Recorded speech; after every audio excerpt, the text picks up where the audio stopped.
एक दफा का जिक्र है, डिम्बो नामी एक हाथी का बच्चा था जो अपने माँ बाप के साथ रहता था और अपनी जंगल की जिंदगी से बहुत बेजार था। वो दूर जाकर नई जगहों को दरियाफ्त करना चाहता था। वो पूरे जंगल में घूमता था और नए नए लोगों से मिला करता था, लेकिन उसका दोस्त छोटा चूहा उसको कहता रहता था कि बाहर की दुनिया बहुत बड़ी है और अभी बहुत सी जगह देखना बाकी है। तो डिम्बो ने ये सोच लिया था कि उसे जाना चाहिए एक लंबे सफर पे जहाँ वो नई जगह तलाश करेगा। एक दिन वो इस हवाले से बात करने के लिए अपने वालिदैन के पास गया। मैं एक ही जंगल में रहते हुए थक गया हूँ। मैं नई जगहों की तलाश में जाना चाहता हूँ। मेरे बच्चे, ये हमारा घर है और इसके अलावा हमें ये भी नहीं मालूम कि जंगल के बाहर क्या है। इंसान बहुत खतरनाक हो सकते हैं। डिम्बो ने अपने वालिदैन की बात सुनी, लेकिन उस बात पर कोई तवज्जो नहीं दी। लेकिन अब भी वो जंगल से बाहर की दुनिया को देखना चाहता था। उसी रात जब जंगल के सारे जानवर सो रहे थे तो डिम्बो अपने घर से निकला ताकि वो जंगल से बाहर की दुनिया को देख सके। उस वक्त बहुत ज्यादा अंधेरा था। उसने बहुत मुश्किल से अपना रास्ता तलाश किया। अचानक डिम्बो ने ऐसा महसूस किया कि कोई चीज उसके पास आ रही है। इससे पहले कि वो कुछ सोच पाता, अचानक उसने खुद को एक जाल में पाया। उसने जाल से निकलने की कोशिश की, लेकिन वो नाकाम रहा। कुछ देर के बाद उसने लोगों की चीखने, चिल्लाने और खुश होने की आवाजें सुनी। हे, हमने पकड़ लिया उसे! देखो देखो, हमने पकड़ लिया उसे!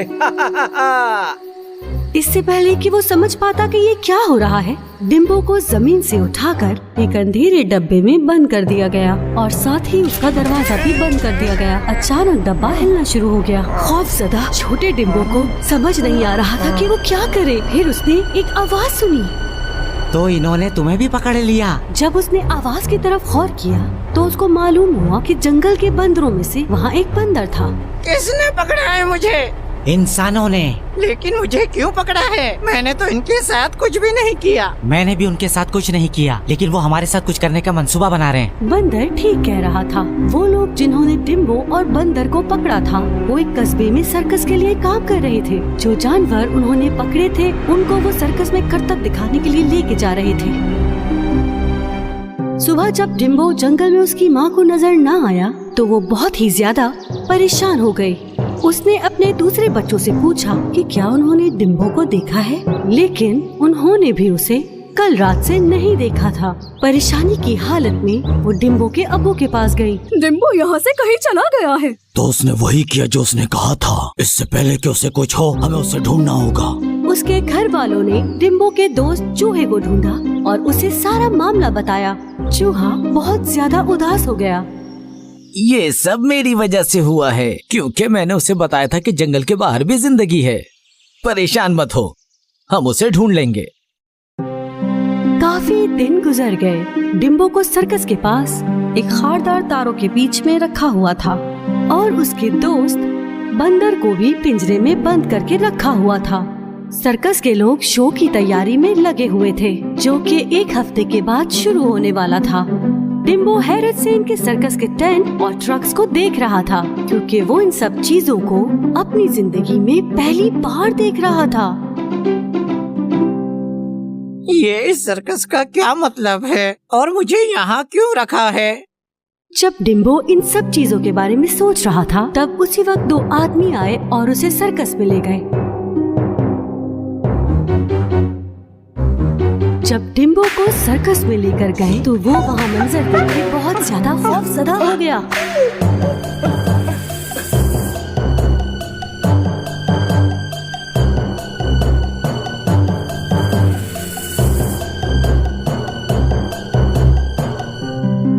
कुछ देर के बाद सर्कस का मालिक, जो कि जानवरों का ट्रेनर भी था, अपने हाथ में चाबुक लिए डिम्बो के सामने आया। तुम बिल्कुल वही करतब करोगे जो मैं तुम्हें दिखाऊंगा। शो का बेहतरीन हिस्सा सिर्फ और सिर्फ तुम्हारा होगा, वरना तुम्हारी सजा तुम्हें पसंद नहीं आएगी। डिम्बो बहुत ज्यादा डर गया था। उसने वो करतब करने की कोशिश की जो सर्कस का मालिक उसे सिखा रहा था।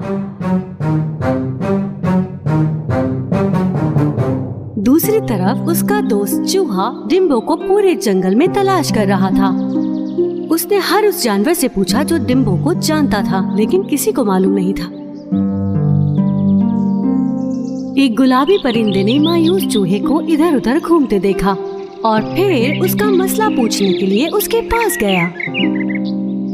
मैं अपने दोस्त डिम्बो को ढूंढ रहा हूँ। डिम्बो, वो सिद्धि हाथी का बच्चा डिम्बो? हाँ, हाँ, मेरे ख्याल से वो जंगल को छोड़कर शहर चला गया है। जैसे अम्मी ने मुझे बताया था, जब मैं छोटी थी तो डिम्बो ने मेरी जान बचाई थी। अगर वो किसी मुसीबत में है तो मैं उसकी मदद जरूर करूँगी। तुम उड़ते हुए शहर जाकर डिम्बो को ढूंढ सकती हो। अगर वो वहाँ है तो मुझे यकीन है कि तुम उसे ढूंढ लाओगी। हाँ बिल्कुल, तुम परेशान ना हो, मैं उसे ढूंढ लूंगी। वो छोटा गुलाबी परिंदा फौरन शहर की तरफ रवाना हो गया ताकि वो डिम्बो को ढूंढ सके।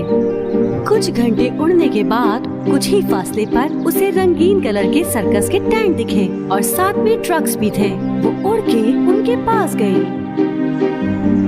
और फिर उसने क्या देखा कि कुछ लोग डिम्बो को अपने साथ कहीं लेके जा रहे थे। वो फौरन उड़ के डिम्बो के पास गई।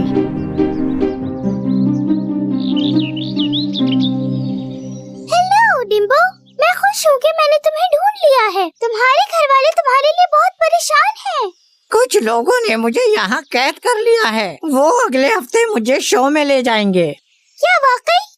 परेशान ना हो, हम तुम्हें यहाँ से निकाल लेंगे। अब मैं जाकर तुम्हारे घर वालों को ये सब जाकर बताती हूँ। वो गुलाबी परिंदा उड़कर वापस जंगल की तरफ जाने लगा। डिम्बो बहुत खुश था क्योंकि वो जानता था कि अब वो बच जाएगा। गुलाबी परिंदे ने जंगल वापस जाकर डिम्बो के घर वालों को सब कुछ बता दिया। डिम्बो के वालिदैन ये बात सुनकर बहुत खुश हुए। हम सुबह यहाँ से निकल जाएंगे और इंसानों से अपना बच्चा वापस ले आएंगे। सुबह सवेरे डिम्बो के घर वाले चूहे और परिंदे ने शहर की जानिब सफर शुरू कर दिया। हाथियों और चूहे की रफ्तार परिंदे जितनी तेज नहीं थी। एक लंबा सफर उनका इंतजार कर रहा था। सर्कस में डिम्बो और दूसरे जानवर बड़े शो की तैयारी कर रहे थे, जबकि बंदर मस्खरों के साथ मजाक कर रहा था। डिम्बो वो करतब करने की कोशिश कर रहा था जो सर्कस के मालिक ने उसे सिखाए थे। चलो आ जाओ, अब तुम्हें ऊंची छलांग लगानी है। सर्कस का मालिक उसको वो चीजें करने को कह रहा था जो एक हाथी नहीं कर सकता। डिम्बो को वो वाकया याद आ गया जो जंगल में उसके साथ हुआ था जब वो दूसरे जानवरों की नकल करने की कोशिश कर रहा था।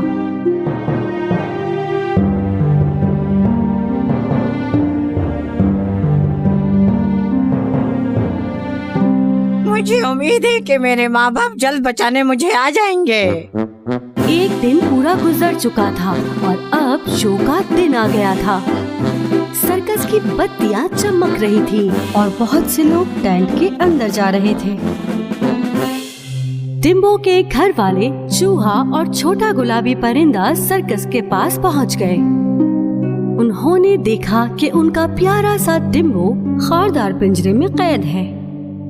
ये रहा डिम्बो। हाँ, लेकिन हम वहाँ उसे कैसे बचाएंगे? मैं डिम्बो से बात करता हूँ। मैं भी चलती हूँ। चूहा और परिंदा डिम्बो के पास गए। चूहा तार के नीचे से होकर डिम्बो के पास चला गया। डिम्बो, इधर देखो। हाय मेरे दोस्त।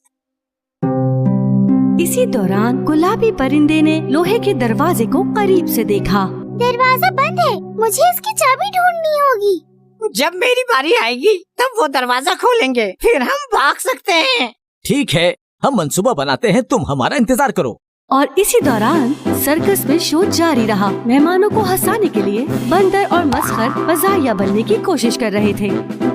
जब वो अपना शो खत्म करके स्टेज छोड़कर चले गए तो सर्कस का मालिक स्टेज पर आया। प्यारे मेहमानों, अब हमारा जादूगर स्टेज पर आकर जादू दिखाएगा। सर्कस का मालिक स्टेज छोड़कर पीछे की तरफ चला गया। उसने अपने आदमियों से हाथी को लाने का कहा। उसके आदमी बाहर गए और जहाँ डिम्बो को रखा हुआ था वहाँ का ताला खोला और फिर बिल्कुल उसी लम्हे एक जोरदार आवाज आई। जब उन्होंने देखा कि ये आवाज कहाँ से आ रही है, तो देखा कि 4 हाथी उनकी तरफ आ रहे हैं।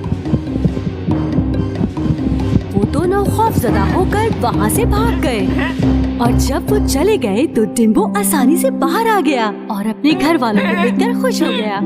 मेरे बच्चे, हमें यहाँ से निकलने की जरूरत है। नहीं। डिम्बो का जवाब सुनकर वो सब हैरान रह गए। पहले मैं अपने दूसरे साथियों को भी बचाऊंगा। हमें उनका ध्यान बटाना होगा ताकि चूहा और परिंदा उनका दरवाजा खोल सके। वो चारों हाथी सर्कस के इर्द गिर्द घूमने लग गए। डिम्बो के अब्बू टेंट के अंदर चले गए और खौफजदा होकर लोग वहाँ से भागने लग गए और उसी लम्हे गुलाबी परिंदा पिंजरों के दरवाजों को खोल रहा था। चूहा भी गुलाबी परिंदे के साथ मिलकर उसकी मदद कर रहा था और फिर सारे जानवर जंगल की तरफ भाग गए। सर्कस का मालिक हैरान हो गया और उसको समझ नहीं आया कि ये सब क्या हो रहा है। वो बहुत गुस्से में था। जब वो इधर उधर भाग रहा था तो पूरा टैंक उसके ऊपर गिर गया। डिम्बो, उसके घर वाले और उसके दोस्त जब सर्कस से दूर एक महफूज जगह पहुँचे तो वो सब वहाँ सांस लेने के लिए रुक गए। वो काफी थके हुए थे लेकिन बहुत खुश भी थे। उसी वक्त बंदर उसके पास आया और कहा, डिम्बो, मैं तमाम दोस्तों की तरफ से तुम्हारा शुक्रिया अदा करता हूँ जिन्हें तुमने बचाया। जबकि तुम भाग सकते थे फिर भी तुमने हम सब के बारे में सोचा। कोई बात नहीं, तुम सब मेरे दोस्त हो। जंगल की जिंदगी ने मुझे दोस्ती और मदद करना सिखाया है। हाँ, हमें हमेशा एक दूसरे का ख्याल रखना चाहिए, वरना जिंदगी हमारे लिए मुश्किल हो जाएगी। हाँ तो डिम्बो, तुम्हारा अगला सफर कब है? अगली दफा जब जंगल छोड़ने का फैसला करो तो हमें बता देना। अम्मी, अब्बू, मेरी बहन और मेरे भाई, आप लोगों को मेरी वजह से परेशानी हुई, मैं माफी चाहता हूँ। आइंदा मैं कभी इस खूबसूरत जंगल को छोड़ने की गलती नहीं करूँगा। उन सब ने जंगल की तरफ वापसी का सफर शुरू कर दिया और उसके बाद डिम्बो ने कभी कोई शिकायत नहीं की और हंसी खुशी जंगल में जिंदगी गुजारने लगा।